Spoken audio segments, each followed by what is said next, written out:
2025 IPL ടൂർണമെന്റിന്റെ 18ാം സീസണിന് അടുത്ത ശനിയാഴ്ച തുടക്കമാവുകയാണ്. Cricket ആരാധകർ ഏറെ കാത്തിരുന്ന അല്ലെങ്കിൽ ഇനി അവരുടെ ഉറക്കം കളയുന്ന ദിവസങ്ങളാണ് ഇനി വരാൻ പോകുന്നത്. ഉദ്ഘാടന മത്സരത്തിൽ നിലവിലെ ചാമ്പ്യന്മാരായ Kolkata Knight Riders Royal Challengers ബംഗളൂരുവുമാണ് മത്സരിക്കുന്നത്. ആദ്യ മത്സരത്തിന് സാക്ഷ്യം വഹിക്കുക കൊൽക്കത്തയിലെ ഈഡൻ ഗാർഡൻസ് ആണ്. ഇന്ത്യൻ T20 ടീമിന്റെ ഭാഗമായിട്ടുള്ള ചില താരങ്ങളെ സംബന്ധിച്ച് ഏറ്റവും പ്രധാനപ്പെട്ട ടൂർണമെന്റാണിത്. അതിന് കാരണം വിവിധ ഫ്രാഞ്ചൈസികൾക്കായി IPLൽ തിളങ്ങിയാൽ മാത്രമേ ഇന്ത്യൻ കോച്ച് ഗൗതം ഗംഭീർ അടുത്ത T20 പരമ്പരയിലും ഇവരെ ടീമിൽ നിലനിർത്തുകയുള്ളൂ. അതിന് സാധിച്ചില്ലെങ്കിൽ ബംഗ്ലാദേശുമായി ആഗസ്റ്റിൽ നടക്കാനിരിക്കുന്ന അടുത്ത പരമ്പരയിൽ ഗംഭീർ ചില താരങ്ങളുടെ അവസരം നിഷേധിക്കാൻ ചാൻസ് ഉണ്ട്. അത്തരത്തിൽ T20 സീറ്റ് നിലനിർത്താൻ IPLൽ ഏറ്റവും അധികം ശ്രദ്ധിക്കേണ്ട കളിക്കാരിൽ പ്രധാനമായും 8 താരങ്ങളാണ് ഉള്ളത്. അവരാണ് IPLൽ ഇത്തവണ ഏറ്റവും അധികം സൂക്ഷിക്കേണ്ടത്.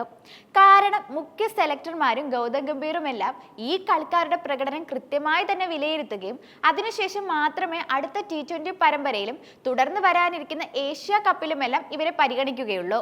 മലയാളി വിക്കറ്റ് കീപ്പറും നിലവിൽ T20 ടീമിന്റെ ഓപ്പണറുമായ സഞ്ജു സാംസൺ, മറ്റൊരു ഓപ്പണറും ഓൾറൗണ്ടറുമായ അഭിഷേക് ശർമ്മ, വമ്പൻ അടിക്കാരനായ ബാറ്ററും ഓൾറൗണ്ടറുമായ Shivam Dube, finisher Rinku Singh, spin bowling allrounder Washington Sundar, wicket keeper Dhruv Jurel, veteran pacer Mohammed Shami, യുവ സ്പിന്നർ രവി ബിഷ്ണോയ് എന്നിവരാണ് ഗംഭീർ ഒഴിവാക്കിയേക്കാവുന്ന 8 താരങ്ങൾ.